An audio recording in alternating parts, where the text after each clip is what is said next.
Hey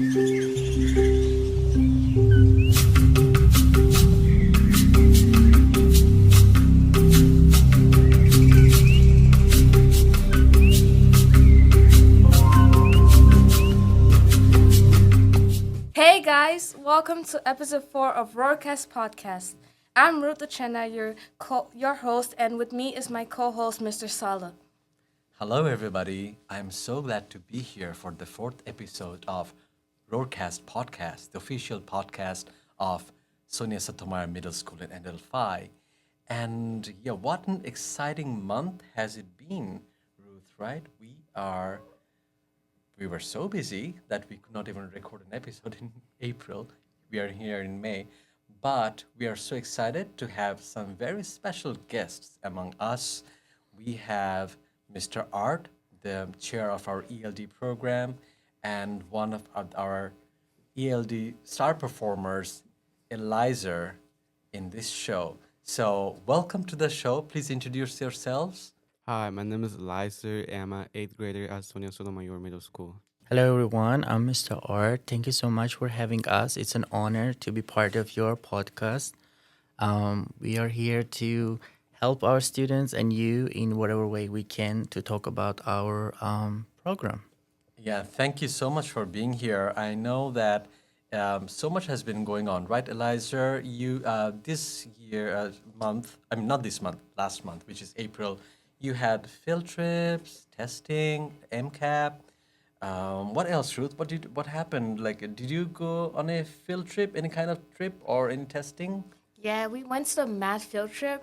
It was fun. We got to feel what you adults feel every day. Well, when you put like math and fun, it is hard for me to like even understand what you're talking about because never has been for me. So, what did you do? Like, share your fun. What We did you do? went to go learn how to fill out taxes using a lot of Wow. math, which some of us were struggling with. And then the fun part is that we got to spend a lot of money. Oh, so you spent your money to learn about taxes? Yes. How did you spend your money? They give us fake money and then we got to buy clothes, houses, cars, and other things. That is cool, and I think it is such a great skill to have doing taxes. I mean, we will not recognize now because you're not earning right now, but yeah, Mr. Art, has been your tax experience? Though? Because I always avoid taxes. It scares me.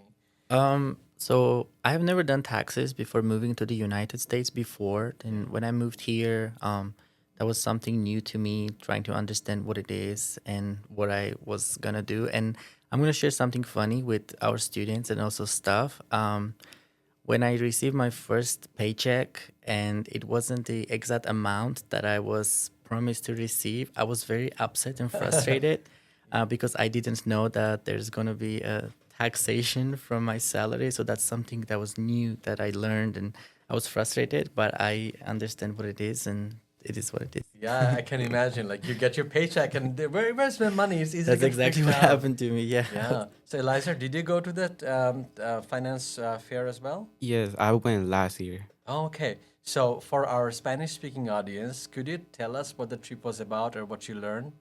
Cuando fui a JA Finance, nos hicieron cómo manejar nuestro dinero como adultos, nos hicieron comprar carros, ropa, casas, todo como que si fueras un adulto y después hacer tus taxes y aprender a manejar todo tu dinero. Okay, thank you so much, Eliza. So, I'm so excited to have you in this episode because you are doing this job of helping us reach out a broader audience. So, and we are so lucky to be in the school that has such rich multilingual like diversity, and which brings us to the next topic. I just found out very recently that April is recognized by the National Board of Education as the Multilingual Learners Advocacy Month. Did you know about it, Ruth, before? Not really. You're Yeah. the one who told me about it.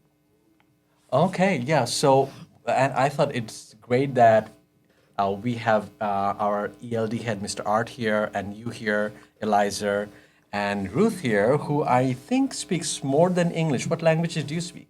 I speak Igbo and French. Ipo? Is this the national language of? That's the natural language for Nigeria. Nigeria. So you speak Igbo and you speak French as well. Oh, Yeah. cool. Where did you learn French? In Cameroon, when I was raised.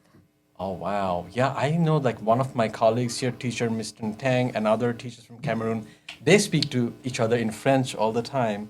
And yeah, that is amazing. My first language, for example, is Bengali, but I grew up in the Middle East. So I speak Bengali, Arabic, and I also speak Hindi and English. So, and Mr. Art, what language do you speak?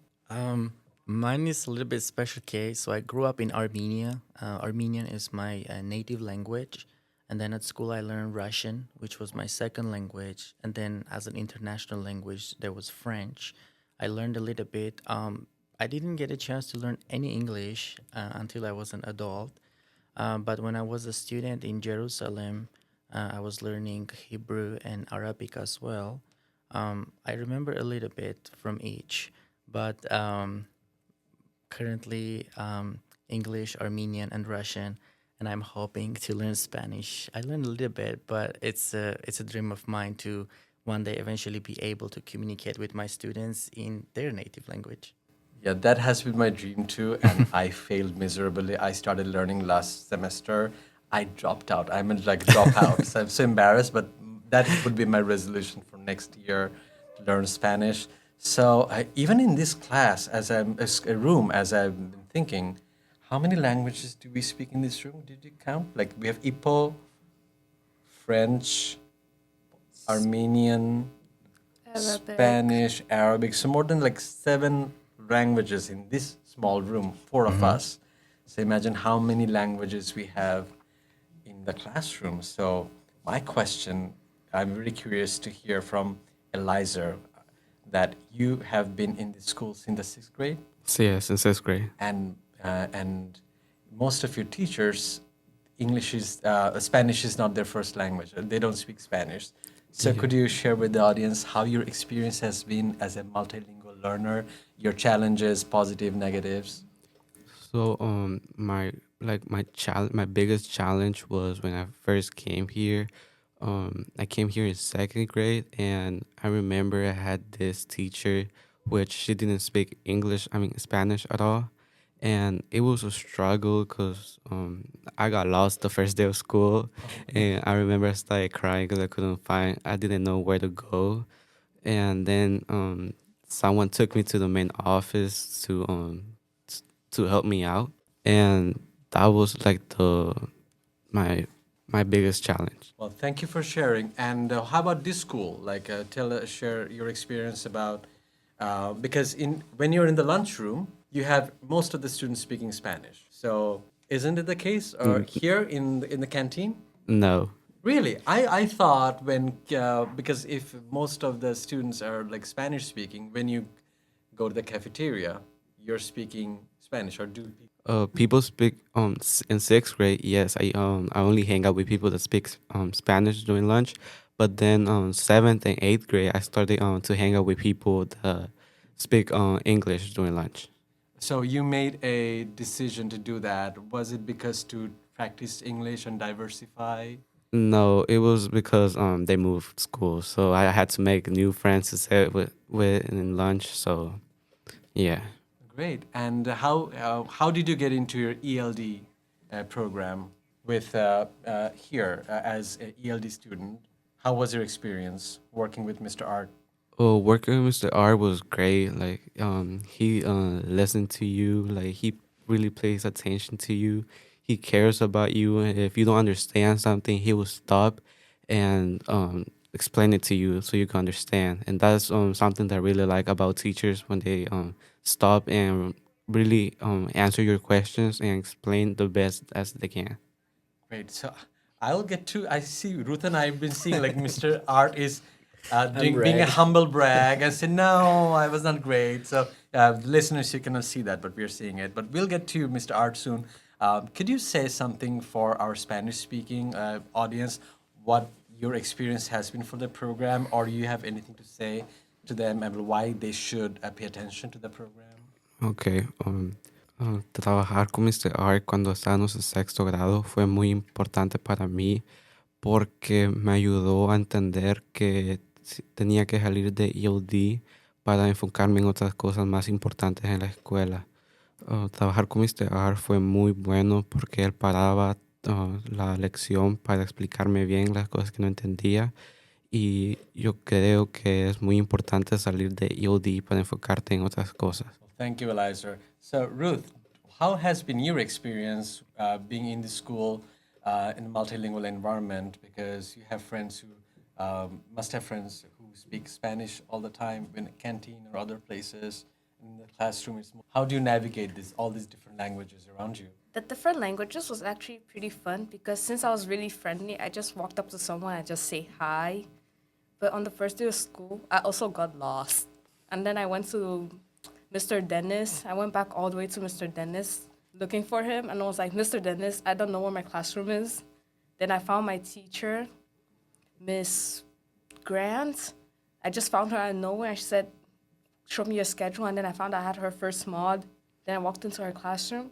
It was really fun because those teachers, they actually helped me out. Yeah, teach in Miss Grant's class, and she's so super helpful. Well, thank you for sharing your experience. So, Mr. R, we saw you nodding your head the other way, like you're being a humble brag. But yeah, we want to hear from you, like what take from what Eliza had said about you supporting the system, the student through the ELD program. Could you elaborate on that? What Yes, ELD program does? thank you so much. So I was a bit red and shaking my head because even though Eliza gave me credits for this, I think it is his and all our multilingual learners' effort and hard work that they are successful. We started with Eliza in sixth grade when me and Miss Middleton were co-teaching, and maybe Eliza can tell a little bit more about it. At that time, he may be not fully sure or understanding what ELD program was and what was happening. But then as we started going seventh grade and then now in eighth grade, that understanding of the importance of the program and doing well in the classes was more evident. So I actually want to ask Eliza, compared to sixth grade and then now you're eighth grade, like what changed? How do you feel like how you were thinking about the program and then compared to now? So in sixth grade, I actually didn't care about ELD. I didn't try my best. Like I was just rushing throughout the test because I hated the test because it's boring. I didn't try my best. I was just living my life in sixth grade. Like I wasn't paying attention in school. My grades were bad. Like that was the worst year of my school life until now. But then in seventh grade, I started to hang out with more people, and they were like, "Why you still EOD when you speak English? Like you know how to speak English." And also Miss Austria and Miss Graham also supported me to exit ESOL because they wanted me to focus on other stuff that is more important in school. And I think that really helped me because that year, I seventh grade, I exited ESOL. And in fact, I want to add that Eliza had the second highest score last year, exiting the ELD program. And we had 34 students exited the program, which made our school the middle school with the highest exit rate in the entire PGCPS. That is so amazing. And so, Eliza, do you know which high school you're going to? Yes, unfortunately, I applied. Unfortunately, I got rejected for the high school I wanted to go to. So I wanted to go to Academy of Health and Sciences at PG Community College, but I got rejected. So now my parents were planning on either moving to go to Parkdale or go to High Point. You know what, Eliza? When one door closes, 100 more opens. And I was having this conversation earlier with Mr. Art about his experience, and I was just talking to Ruth about it. So Ruth has a question for Mr. Art, just in that field. Go for it, Ruth. Mr. R, how did it feel in you when you came to USA when you now know English? Oh, it's a very interesting question. So when Mr. Art moved to United States, it was 2018.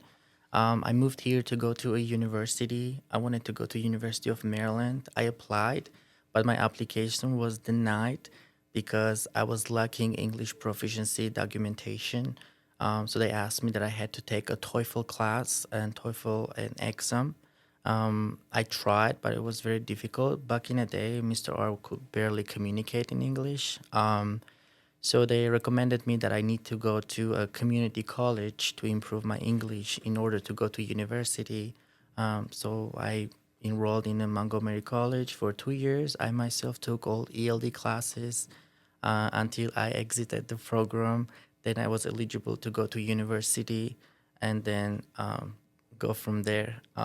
That experience made me understand and love the program and feel commonality with other students that may be experiencing the same, they have the same experiences.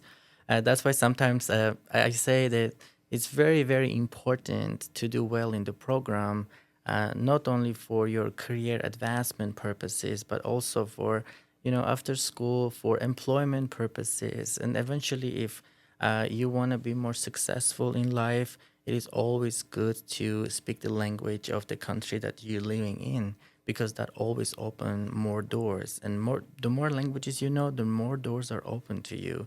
And it's not just the language. And we all know that there is a whole culture behind each language, and by learning a language, you're learning the culture, you're immersing yourself into a culture that you are living in. Thank you, Ruth, for the question. I That wasn't was expecting you amazing, Mr. Art. ask that question. No, it's okay. Thank you. Since you're a multilingual teacher, how did how does that change the way you run your classroom? That's a very good question. In so many ways. First of all, I understand that sometimes when we ask questions to our multilingual learners, as teachers, we want to help them and we don't give them time to think and respond, but we think we're servicing them by helping them to answer the questions. But in reality, I understand that sometimes there's a switch, language switch in a brain that in some level still happens. So it's important when we ask a question or we communicate with a multilingual learner to be patient, give them their time to think, to do the language switch, do their brain translation, and then be communicate. That's something that I learned with my experience, because when I was a student myself, my teachers will ask question. By the time I'll try to answer the question, a monolingual student from my same class will hurry up and answer, and the teacher will take the answer and move on. So this helped me understand that to maintain equality, it's okay to pause and wait and let students think and respond. And I'll ask Eliza to share his experience with that. Yeah, I'll agree for what Mr. Art said. Like he will wait for you to think about the answer, and then answer the question.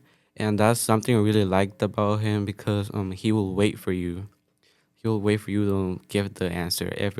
Even though if you were wrong, he'll be like, okay, you try your best, and I like you trying your best. It's important because sometimes when you ask questions or you communicate with multilingual learners, there is an uncomfortable dead space that you want to fill in, but also we understand sometimes it is okay to have that uncomfortable space, because that's what's gonna impact the growth of the multilingual learner.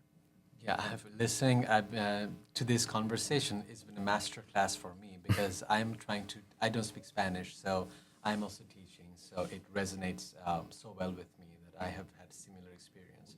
So Eliza, for me, what else do you think teachers like me who do not speak Spanish should take into consideration when they are teaching multilingual students? So this is for every teacher here and in PG County who are listening.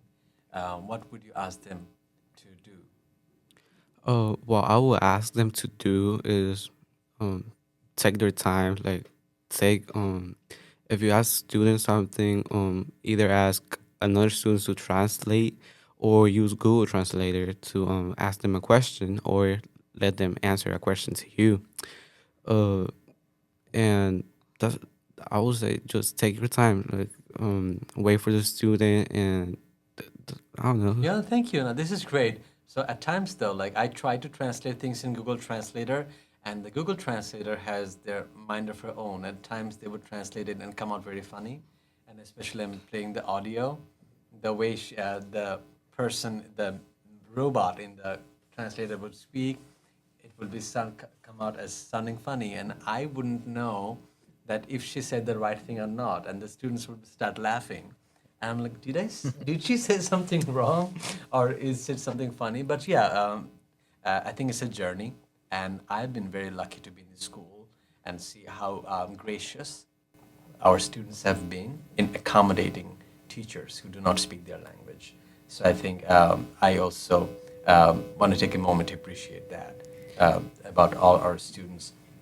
And speaking of appreciations, I think we must mention that today is not April, because today is the 1st of May, and that is the National School Principal Day, right? Yes, we are celebrating Dr. Alicia today. Yay for Dr. Alicia.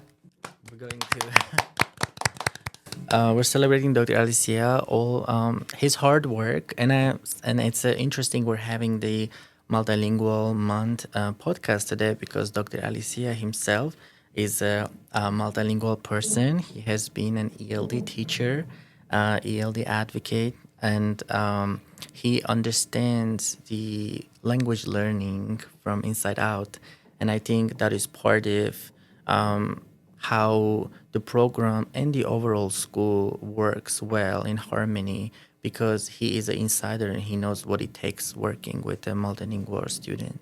Thank you so much for sharing. And as a teacher here, I would like to also take this opportunity to express my heartfelt gratitude and admiration that I have for the founding principal of SUNY Sotomayor, Dr. Alicia, for his leadership and also giving, making the teachers and the students feel heard and seen. And he's been a great inspiration, and I'm happy to be part of this school. Ruth, any word from Dr. Alicia? Thank you for being our principal. We see you during lunch anytime you come to say hi to us. I love his red Timberlands. I really love his shoes. Like, Okay, I really yeah, love those his are cool shoes. Yeah, I think they're cool. Okay. And this week, I think next week, speaking of, we're still in the theme of appreciation. Next week, we'll be celebrating Teachers Appreciation Week, if I'm not wrong. Yes, there's Yes, gonna be yeah. a party on Wednesday What? after Fill school. me in. What's gonna happen? I didn't get a memo. What's gonna happen? National Junior Honor Society is in charge of it. We invite all you teachers to come and enjoy. And on Monday, there might be a surprise waiting for you guys in your lounge. Oh, no spoilers. No No spoilers. I spoilers. want to get surprised.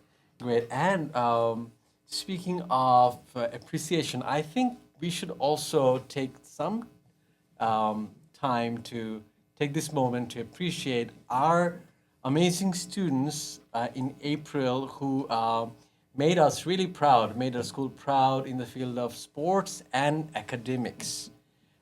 We had our men's, the boys and girls soccer team that did amazing, right? Then we Yes. also had the math team. They placed third in the competition.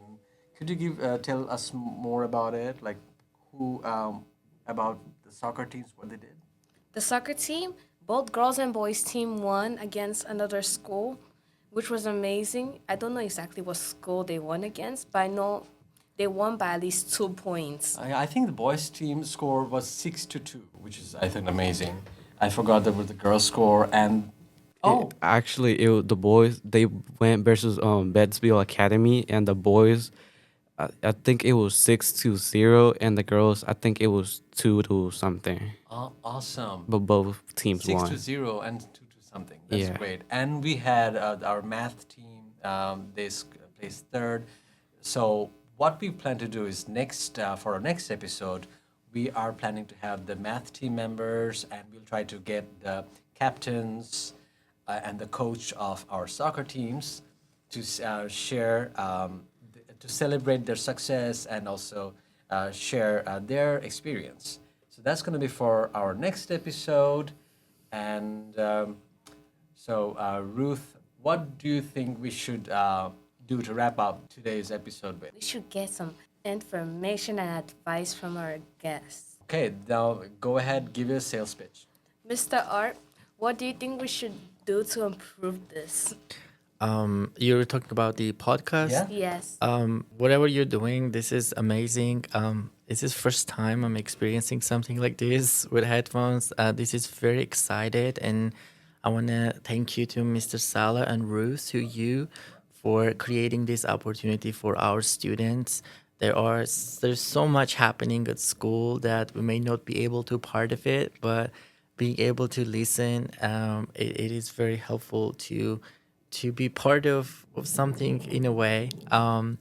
So thank you, both of you, for having us, and we wish you to grow, to include more people, become bigger, and benefit our school in whatever way you're already benefiting. So thank you so much. We're glad to have you. Eliza, what do you think? I think we should should use couches to be more comfortable I know, right? or upgrade the chairs.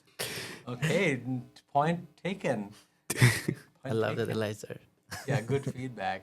And do you have anything to say to our Spanish speakers about this podcast? I would like you to do a pitch and ask them to participate in this podcast as future participants, guests, organizers, because we want to have more and more school students join this club. Can you repeat the question again? Yeah.